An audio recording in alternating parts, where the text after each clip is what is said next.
Welcome to the Actionable ESG Talk series brought to you by AKFI, the Actionable Knowledge Foundational Institute, the world's first nonprofit industry consortium committed to bridging the gap between ESG, sustainability, digital transformation, and AI.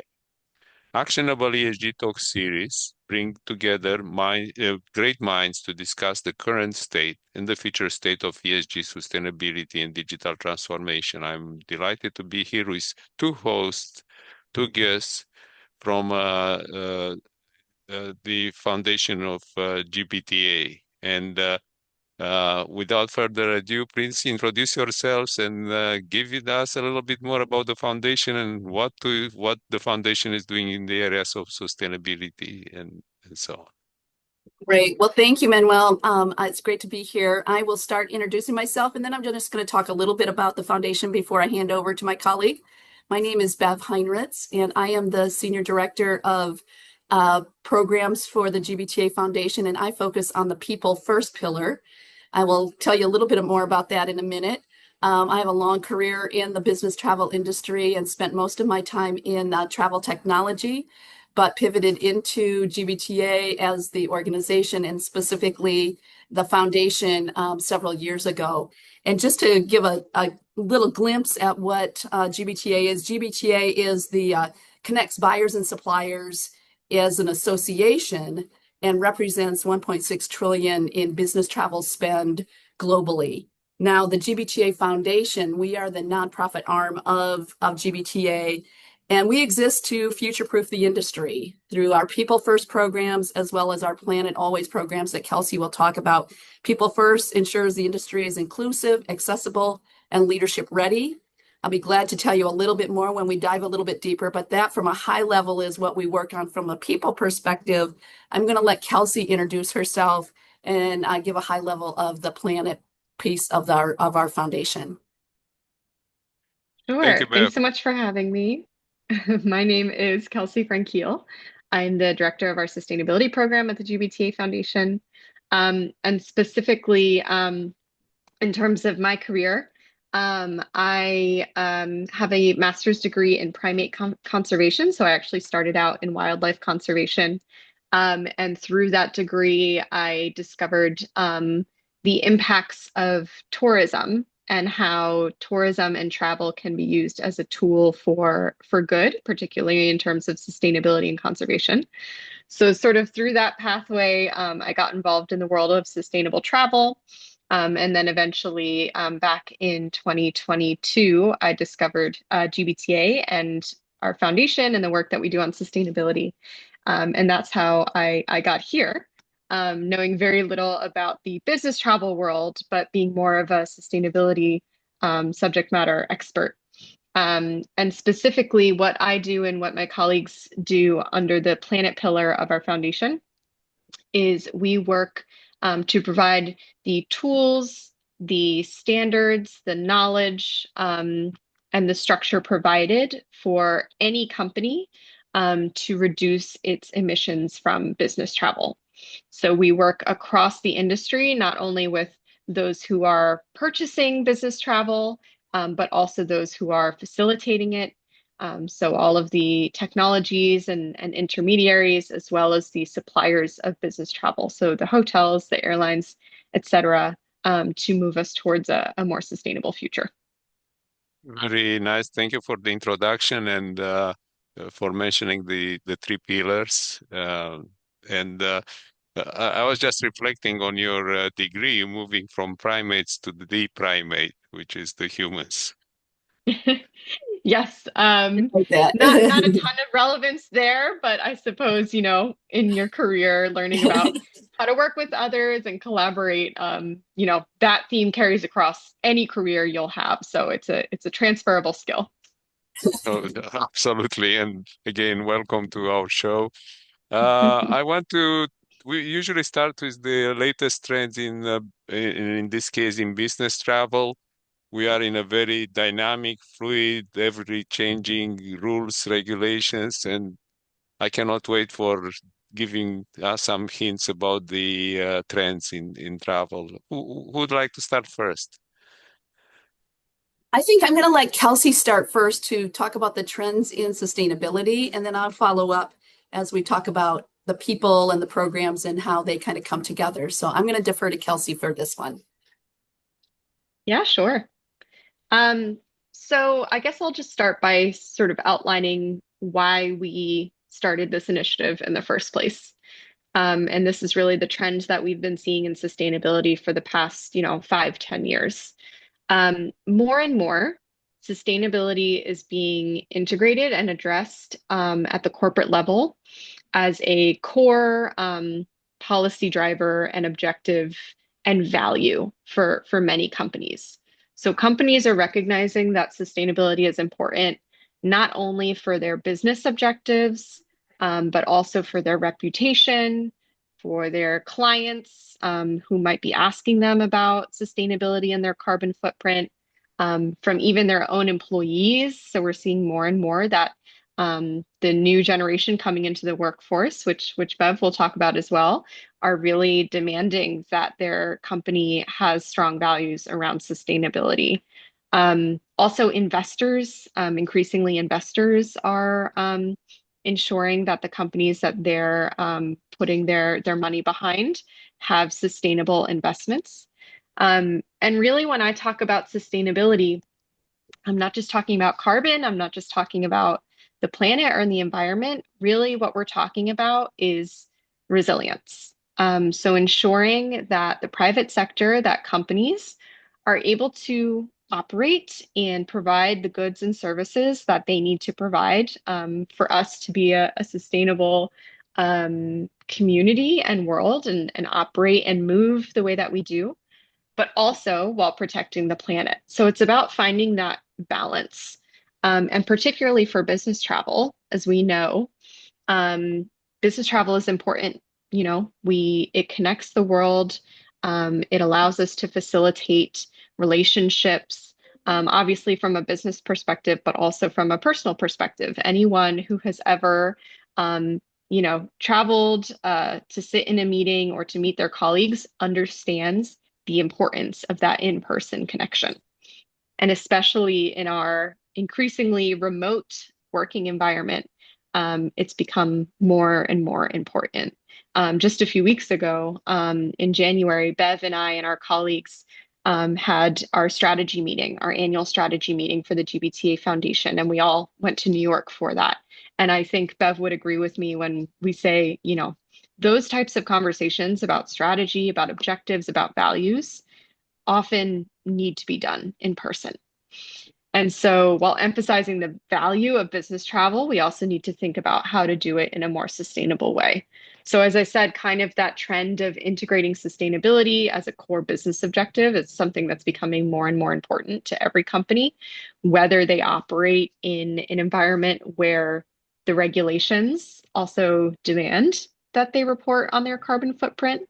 Um, you know, that changes every year, whether the company is based in Europe or the US or elsewhere, depending on whether or not they have to report. But we are seeing a trend towards more scrutiny, more disclosures overall, and overall more reporting and integration of sustainability.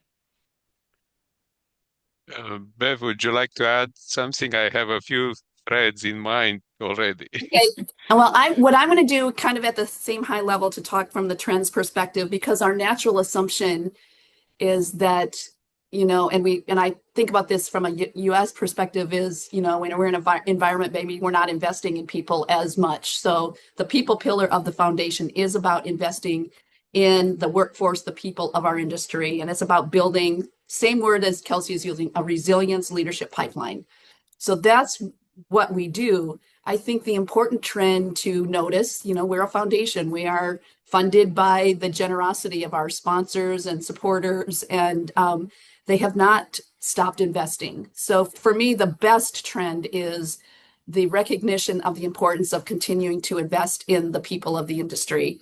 And the pillar, the programs that are within the people pillar are about supporting women in travel. So elevating female leaders and providing mentorship and networking and career growth for the women in travel. We have a program called Ladders that is about business, developing future leaders for the industry. So a lot of support and investment with a focus on innovation and collaboration in that program. We have a Ladders Next Gen program that is about invest in bringing new talent into the industry. So our trend that we see is this is an industry that is aging out, and we have to make sure that we bring in new leaders and make sure that we have them in place. And then finally, around accessibility and traveler accessibility is also about investing in the people who who are traveling. And so making sure that we have this diverse, resilient, future ready workforce is the trend we're following. And, as they always say, follow the money. The fact that we are being supported and investment continues to flow in, that I think we see a trend that is really supportive of that mindset. First thing, I've been a business traveler for most of my career. Remember that I travel around the globe twice, literally, Yeah, flying west nice. until I end up on the East Coast again. Um, and actually, I would like to use maybe this time to also tell fellow business travelers, not only to stay in the hotel, not only stay in the conference rooms, we all have to do that in meetings. Take a little bit of time to understand the environment around you. Exactly.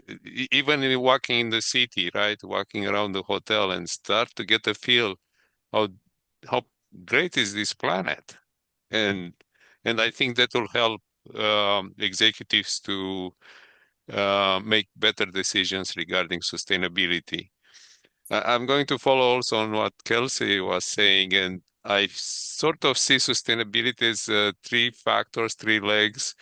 As we talked about people, planet, and profits, but I'll try to look a little bit differently.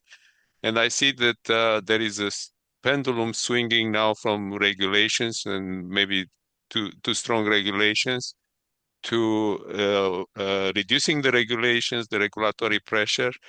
However, the finance kicks in, the insurance industry, the finance industries are kicking in and are saying, we still want to know how you perform in sustainability.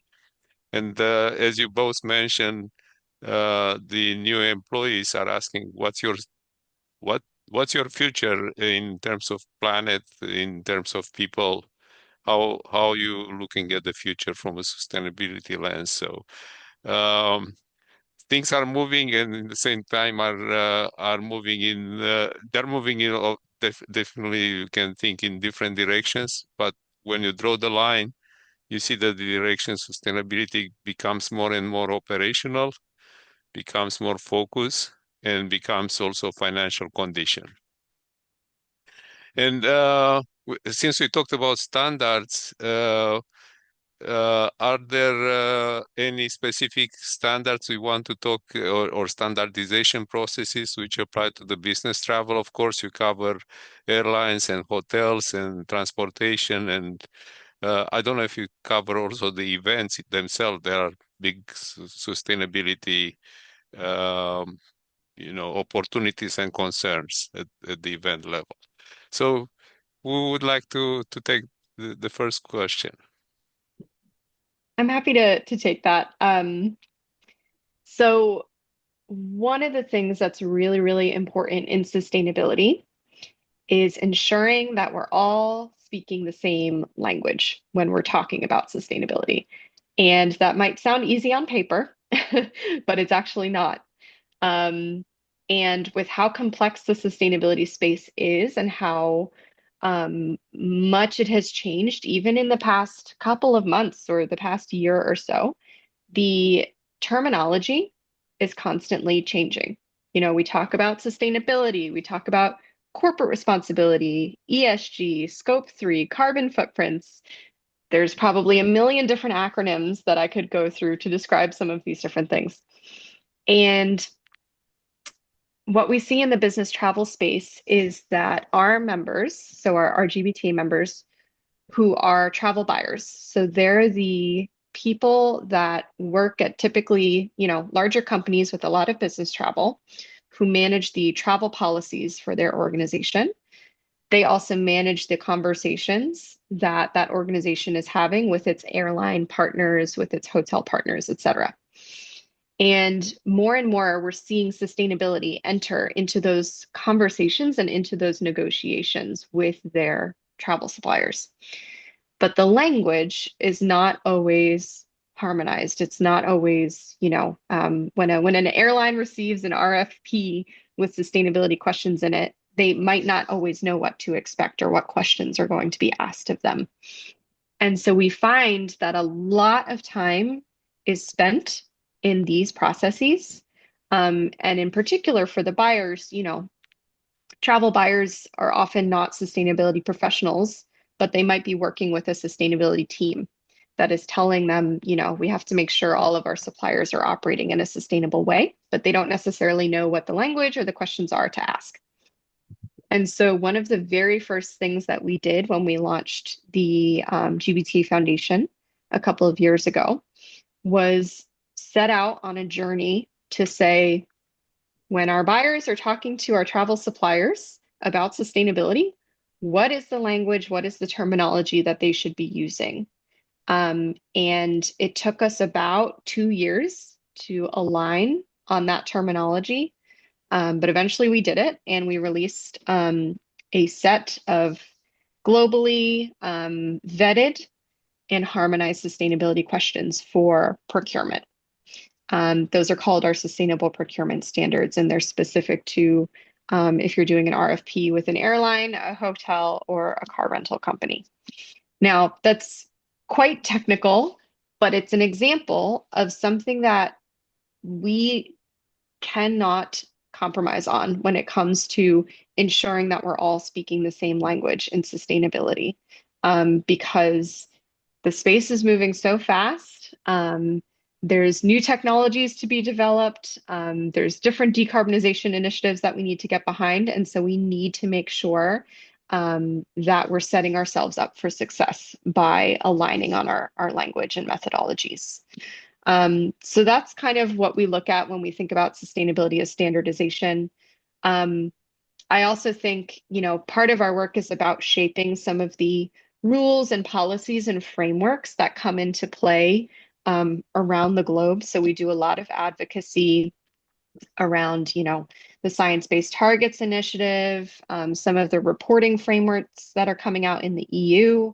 Also in the past, some of the disclosure requirements that came up in the US.